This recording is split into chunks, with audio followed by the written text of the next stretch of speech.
আসসালামু আলাইকুম। Welcome to my Facebook blog and YouTube channel. আশা করি সবাই ভালো আছেন। সর্বপ্রথম ওয়েলকাম জানাই যারা আমার অডিয়েন্স, যারা আমার ভিডিওগুলো দেখে থাকেন এবং ভিডিওর কমেন্টের মাধ্যমে পরামর্শ দিয়ে থাকেন। আপনাদের জন্য সবসময় দোয়া এবং সুস্থ থাকার কামনা করি। আল্লাহ তাআলা যেন আপনাদেরকে সবসময় ভালো রাখেন এবং সুস্থ রাখেন। তো আজকে যে বিষয়টা আমি আপনাদের কাছ থেকে জানতে চাচ্ছি সেটা হচ্ছে কবুতরগুলোকে কিভাবে সুস্থ রাখা যায় এবং ভালো রাখা যায় এবং কোয়ালিটিফুল একটা কবুতর থেকে একটা বাচ্চা কোয়ালিটিফুল বাচ্চা যাতে হয় সেই ব্যবস্থাটা করা। তো সেটা যদি আপনারা জেনে থাকেন, সেই জিনিসটা আমি আপনাদের মাঝে জানতে চাচ্ছি, আপনারা সেটা আমাকে জানাবেন।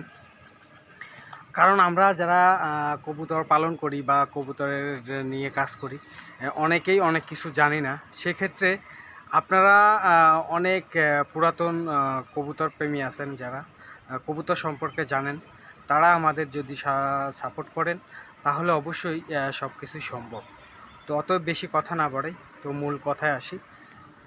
তো আমি যতটুকু জানি, সময় মতো কবুতরগুলোকে খাবার দেওয়া এবং পরিচর্যা করতে পারলে পরে অবশ্যই কবুতরগুলোকে সুস্থ রাখা যাবে এবং ভালো রাখা যাবে।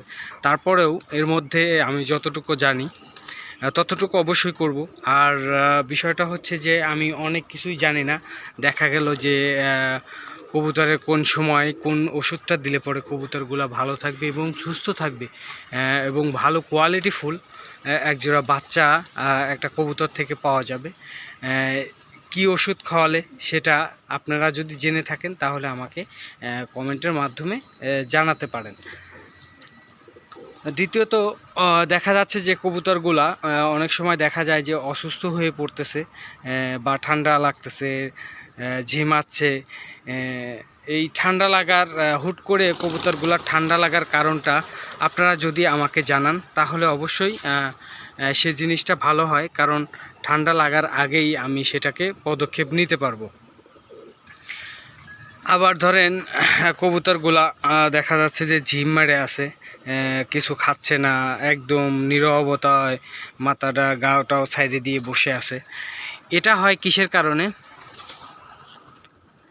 সেটাও আপনারা কমেন্টের মাধ্যমে জানাতে পারেন, তাহলে আমার জন্য সুবিধা হয়।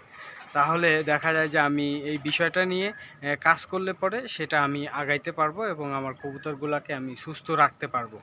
তো আমি আপনাদের মাঝে সবসময় একটা কথা বলে থাকি যে আপনারা আমাকে কমেন্টের মাধ্যমে জানাবেন কিভাবে পরিচর্যা করা যায়, কিভাবে কবুতরগুলোকে ভালো রাখা যায়।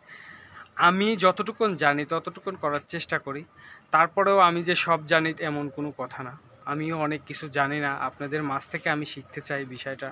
এই সোশ্যাল মিডিয়া এবং ইউটিউব চ্যানেল থেকে যে পরামর্শগুলো আসে সেটা থেকে আমি অনেক উপকৃত হই। এই সোশ্যাল মিডিয়া এবং ইউটিউব চ্যানেল এগুলো এসে আমাদের জন্য দৈনন্দিন কাজের জন্য অনেক সুবিধা হয়েছে। আমরা যে কোনো সলিউশন এই ইউটিউব চ্যানেল এবং ফেসবুকের মাধ্যমে পেয়ে থাকি।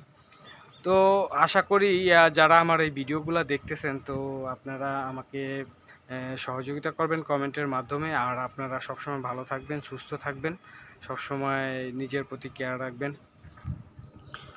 আর যে কবুতরের বিষয়টা আমি আপনাদেরকে বলে থাকি যে সবসময় পরিচর্যা করতে হবে এবং দেখে শুনে রাখতে হবে যাতে কবুতরগুলো ভালো থাকে এবং সুস্থ থাকে।